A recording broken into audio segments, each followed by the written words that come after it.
نفیسہ شاہ صاحبہ یہ بتائیے کہ عمران خان صاحب کے بیٹوں کے حوالے سے حکومت کی جانب سے کچھ گرفتاریوں کی دھمکیوں کی، رانا ثناء اللہ صاحب وغیرہ یہ بات کرتے رہے، پہلے کہا گیا کہ بیٹے کیوں لندن بیٹھے ہیں، ان کو خود بیچ میں آنا چاہیے. اب تو نعیم حیدر پنجوتا صاحب کہہ رہے ہیں کہ جی ہاں وہ اپنے والد صاحب کی رہائی کے لیے جو احتجاجی تحریک ہے اس میں وہ باقاعدہ طور پر شرکت کریں گے. تو حکومت کی طرف سے یہ بیانات کہ گرفتار بھی کیا جا سکتا ہے، آپ کو ایسا لگتا ہے کہ مخصوص نشستوں کے بعد حکومت تھوڑی ذرا رعونت کا شکار ہو گئی ہے؟ دیکھیں مجھے نہیں پتا حکومت کی کیا حکمت عملی ہے. جہاں تک عمران خان کے بیٹوں کا تعلق ہے،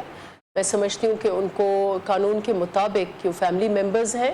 جیسے علیمہ بی بی کو اجازت ہے ان سے ملنے، تو ان کو بھی اجازت دینی چاہیے معمول کے مطابق، روٹین کے مطابق. لیکن ایک میں ضرور اس وقت پوائنٹ آؤٹ کروں گی کہ عمران خان کی سیاست جو ہے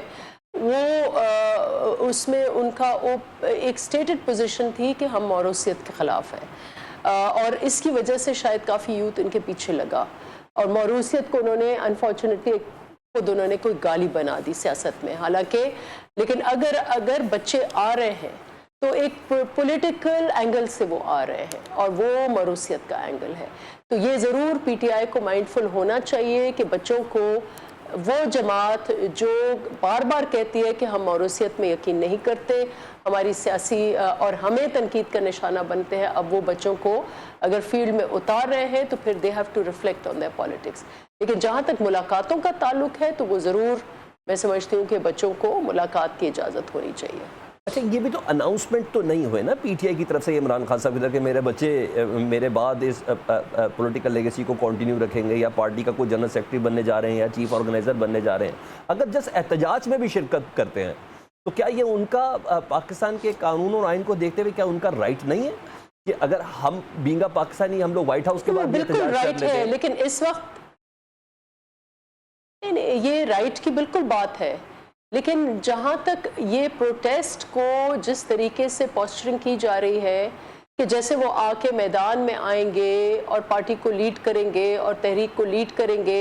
یا تحریک میں ان کا ایک سینٹرل کردار ہوگا، تو یہ تو ساری اس میں تو موروثیت ہی ایک اس کا مرکزی کردار ہے، اور یہ ان کی سیاست کے منفی ہے. ہم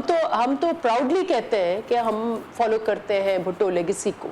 ہم پراؤڈلی کہتے ہیں کہ ہم لوگ اس لیگیسی کو فالو کر رہے ہیں جو شہیدوں کی لیگیسی ہے. ہم اس لیگیسی کو فالو کر رہے ہیں جس نے جمہوریت کے لیے قربانیاں دی ہیں، ہم تو اس کو فالو کرتے ہیں. ہم اناپولوجیٹکلی، ہمارے چیئرمین بلاول بھٹو زرداری ہے، ساری پارٹی جو ہے وہ ان کے ارد گرد ہے. ہماری پولیٹکس جو ہے وہ موروثیت اور قابلیت دونوں کو ایکولی اہمیت دیتی ہے. لیکن ان کا تھرو آؤٹ جو خان صاحب کا ایک بیانیہ تھا وہ موروثیت کے خلاف تھا، اور اب وہ بچوں کو اس نہج پر لے کے آنا میں سمجھتی ہوں کہ یہ ان کی پولیٹکس کے خود ایک خلاف ہے. اچھا آپ کو ایسا لگتا ہے کہ وہ ان کی موروثیت سیاست کے اندر آنے جا رہی ہے جس کی بنا پر بیٹے قاسم اور سلمان آ رہے ہیں؟ اچھا ایک اور چیز بتائیے گا، آپ نے کہا کہ میں یہ نہیں کہہ سکتی کہ نون لیگ کس پیرائی کے اوپر جا رہی ہے،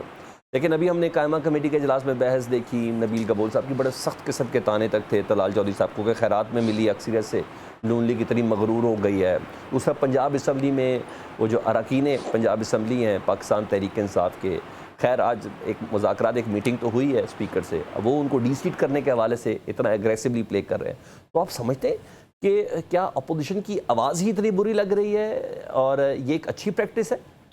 جو اس وقت پنجاب اسمبلی میں ہو رہی ہے، یا نون لیگ کی جانب سے جو کچھ ہو رہا ہے؟